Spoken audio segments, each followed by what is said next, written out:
여러분, 오늘 이 자리에 하나님께서 함께 하심을 믿으십니까? 우리가 모인 이곳에 하나님이 임재하심을 느끼십니까? 하나님께서 모세에게 말씀하셨던 것처럼 보라, 내가 빽빽한 구름 가운데서 내게 임하리니 내가 너와 말하는 것을 백성들이 듣고 영원히 너를 믿으리라. 출애굽기 19장 9절에서 말씀하셨습니다. 이 말씀은 단순히 과거의 이야기가 아닙니다. 지금도 하나님은 우리에게 말씀하고 계십니다. 그리고 오늘도 그분의 음성이 우리를 향해 선포되고 있습니다. 오늘 이 시간 우리가 하나님께 다가갈 때 우리는 단순히 설교를 듣는 것이 아닙니다. 우리는 하나님의 살아있는 임재와 만나고 있는 것입니다. 이 말씀은 인간의 지혜가 아닙니다. 하나님의 음성 그 자체입니다. 그래서 이 메시지의 책임은 제 어깨에 있는 것이 아닙니다. 하나님의 말씀을 선포하는 이 순간, 저는 그 책임을 하나님께 온전히 맡깁니다. 이 모든 것이 하나님의 손안에 있습니다. 우리가 살아가는 세대마다 중요한 단어와 표현들이 있습니다. 그것들은 우리의 사고와 행동을 지배하며 한 시대의 방향을 결정합니다. 하지만 그 단어들이 살아있지 않다면, 단순한 형식으로만 남아있다면 그것들은 더 이상 사람들을 변화시키지 못합니다. 여러분, 요한복음 1장에서 태초에 말씀이 계셨고 말씀이 하나님과 함께 계셨으며 말씀은 곧 하나님이셨다는 구절을 기억하십니까? 모든 것은 말씀에서 시작되었습니다.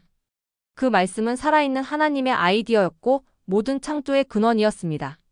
하지만 이 세상에서, 심지어 교회 안에서도 어떤 단어들은 그 본래의 생명력을 잃어버렸습니다. 예를 들어 예수님을 받아들인다는 말이 그렇습니다. 한때 이 말은 사람들에게 구원의 길을 열어주었지만 지금은 그 말의 무게를 잃고 가벼워져 버렸습니다. 예수님을 받았습니다 라고 말하는 사람들이 실제로는 삶의 변화를 경험하지 못하는 경우가 얼마나 많습니까? 그럼에도 하나님은 우리에게 새로운 생명의 말씀을 주시기를 원하십니다. 오늘 저는 여러분께 다시 살아있는 5가지 단어를 소개하고 싶습니다. 이 단어들은 우리의 삶을 변화시키고 세상을 변화시킬 수 있는 힘을 가지고 있습니다. 1. 정결. 시편 기자 다윗은 이렇게 외쳤습니다. 우슬초로 나를 정결하게 하소서, 내가 깨끗하게 될 것이니이다. 시편 51편 7절. 정결은 우리의 죄를 깨끗이 씻어내는 것입니다. 이것은 단순히 죄를 용서받는 것을 넘어 우리를 새롭게 만드는 하나님의 능력을 의미합니다.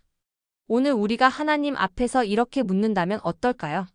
당신은 죄에서 정결함을 받으셨습니까? 이 질문은 불편할 수 있지만 우리의 삶을 완전히 변화시킬 수 있는 질문입니다. 하나님은 단순히 우리의 죄를 눈감아 주시는 분이 아닙니다. 그분은 죄를 불태우시고 우리를 새롭게 만드시는 분입니다. 계시. 히브리서에서는 이렇게 말합니다. 빚을 받은 후에 고난의 큰 싸움을 견디어낸 것을 기억하라. 히브리서 10장 32절. 계시는 하나님의 진리가 우리 마음속에 비추어지는 순간입니다. 이 순간, 하나님의 말씀이 우리의 삶을 새롭게 비추고 우리가 나아가야 할 길을 밝히 보여줍니다.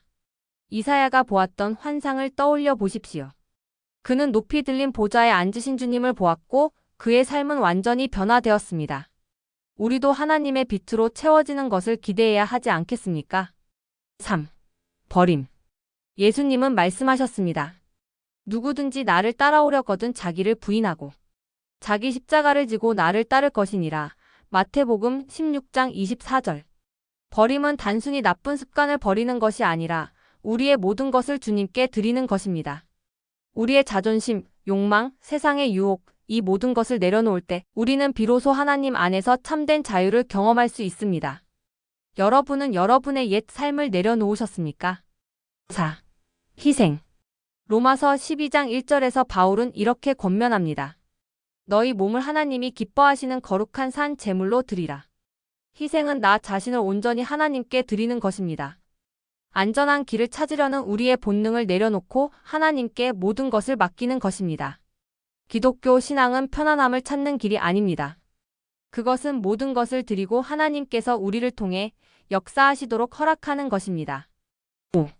경배. 마지막으로 경배에 대해 이야기하고 싶습니다.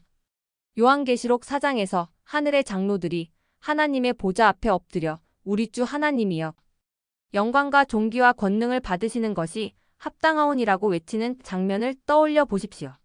이것이 바로 우리가 창조된 목적입니다. 경배는 단순한 노래가 아닙니다.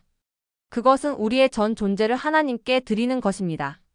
마지막으로 여러분께 묻겠습니다. 여러분의 마음은 주님을 향한 경배로 불타고 있습니까? 살아있는 말씀으로의 초대. 이 5가지 단어, 정결, 계시, 버림, 희생, 경배는 단순한 개념이 아닙니다.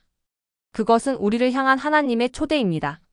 하나님께서 우리를 변화시키고 그분의 빛으로 우리를 채우시며 우리를 통해 세상을 변화시키시길 원하십니다. 하지만 이 초대는 희생을 요구합니다. 죽은 신앙을 버리고 살아있는 하나님을 붙드는 길로 나아가야 합니다.